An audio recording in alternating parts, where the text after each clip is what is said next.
the worst experience as a postdoc, and I was a postdoc many years ago, that you'll ever have in an interview is not having the interview at all. And I want to talk about that today in terms of not only how you actually get those postdoc interviews, which, it tends to be a little bit more complicated, but also what do you do when you don't get them? How do you deal with this? What is it about yourself that you have to develop?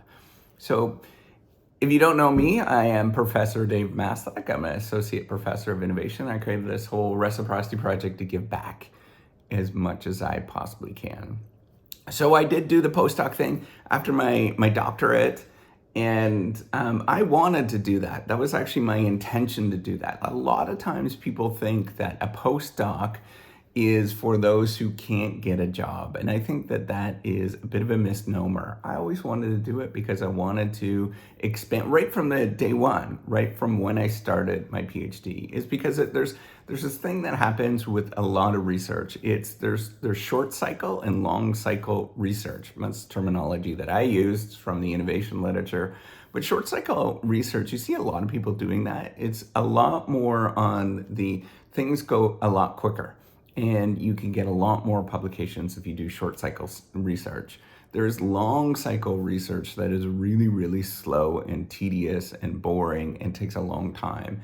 Many of the best papers in my field take an extraordinarily long time. It's very, very common to talk to people that have been working in the field doing this kind of long cycle research that takes a long time, to where they would suggest that it's like 10 years, right? And most research, I think, actually takes a long time anyways. And the way that people get it quicker is they often use a sort of networking thing, right? So you get thrown on a paper as an early doctoral student that's almost published, and that helps you out, and you get on kind of like a team that is doing that. That's often what happens.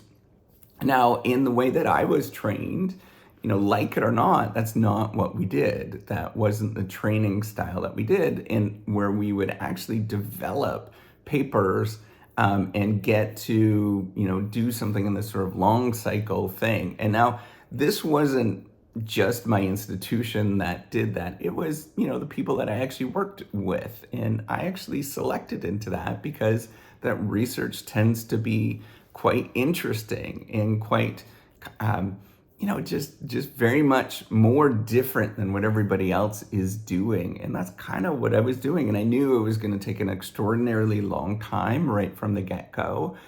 I didn't realize how mentally taxing it was going to be in terms of managing the emotions that I would have experienced. Because this is what's going to happen. Almost all of you are probably, if you're thinking about postdoc stuff at this moment, everybody's got a job, or they're going on the job market, and then you're sitting there like, what am I doing here? And then pretty soon what's going to happen is everybody's going to go away. And then you're going to be the only one sitting there looking around thinking like, what's going on? What am I doing? Right? And this is exactly what's going to happen. You have to manage all of those sort of mental things. And despite how good I am at managing that stuff, and I thought I was very good at it, it is impossible to manage. You're going to go through a lot of not feeling good. And I want you to go through that. You're going to feel this kind of desperation. And what I want you to imagine is that you don't have that as you're processing that. So that's going to be the really important thing as you're getting these interviews, or if you go on an interview, is to manage that feeling of desperation that you have. And I guarantee you're going to feel this. You're going to want to get a job, very much so. And so you have to manage that. Now, I said at the beginning, the interviews, the worst interviews you're ever going to have are the ones that you never get.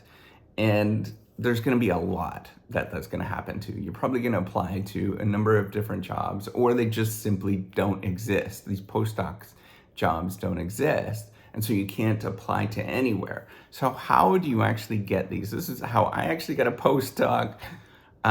It's often through personal connections and within a network of individuals in it within your sort of reach, right? So your best thing that you can actually do is to think about how I can find individuals that are within that particular reach that you can help out, that you can add value to what they are actually doing. And often what you'll see, what's interesting is that you'll see a lot of institutions outside of the core institutions might have some sort of postdocs that they've set up.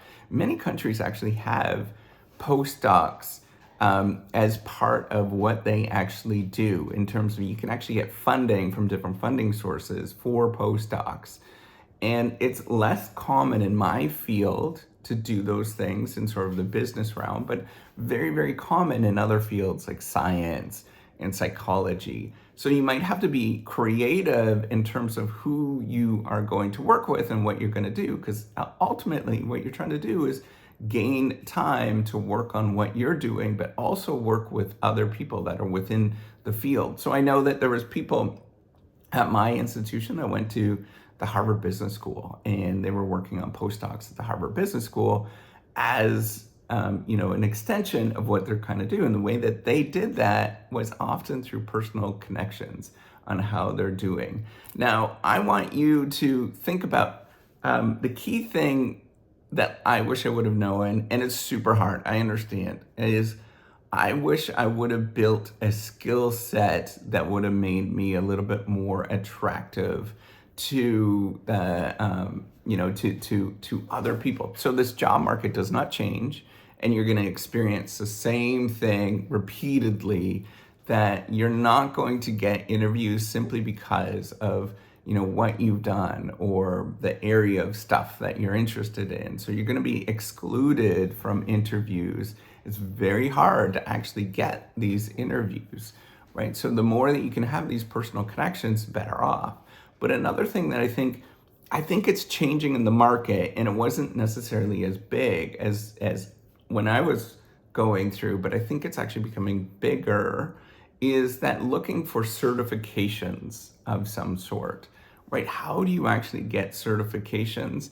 There's a lot of simple certifications that you can get that are very helpful that people are looking for. I'm not saying like kind of the simpler ones, but things that, for example, working on large data sets, you can get the, Microsoft certifications and things like that help. Because one of the troubles that I see often is that even though you might understand the theoretical area, is you don't understand how to look at data or analyze data. And those two things are really, really important, but you have to kind of find where you're going to focus on. So if you're doing qualitative stuff, there are different courses around that you could do those. So here's the trouble that I experience, and I completely understand, is that you have no resources for those courses. And I completely understand what that means and how that feels. Very, very empathetic. And I don't know what the solution is, but what you can do is maybe at your own institution is maybe ask somebody if there's ways that you can take these courses and that your institution will pay for them. That is easier said than done. I realize that. I'm completely empathetic to how you are thinking about this, because I completely understand. But sometimes you can get, a grant through a library or something like that. No, all of that stuff takes time and effort. Completely understand. I applied a ton of scholarships and stuff years ago. I still apply to things like that. But, what you'll realize is that you just do your best. And the last thing that I want you to do, and then after that, I'm going to talk about how do you manage this process, right? So an important thing that I have not talked about yet is to look for, when you do your postdoc, is the central actor in the field, whatever that is. So postdocs, it's very helpful if you can work with and use it as an extension of, you have clarity over the field now, and then you know who you can work with and who you can trust. And it's likely somebody that's really famous in your field that you would want to work with. And I think you can leverage that a lot more. it's this alarm is going to keep going off. I apologize. It's something we got to fix in our house. It's the alarm to our house.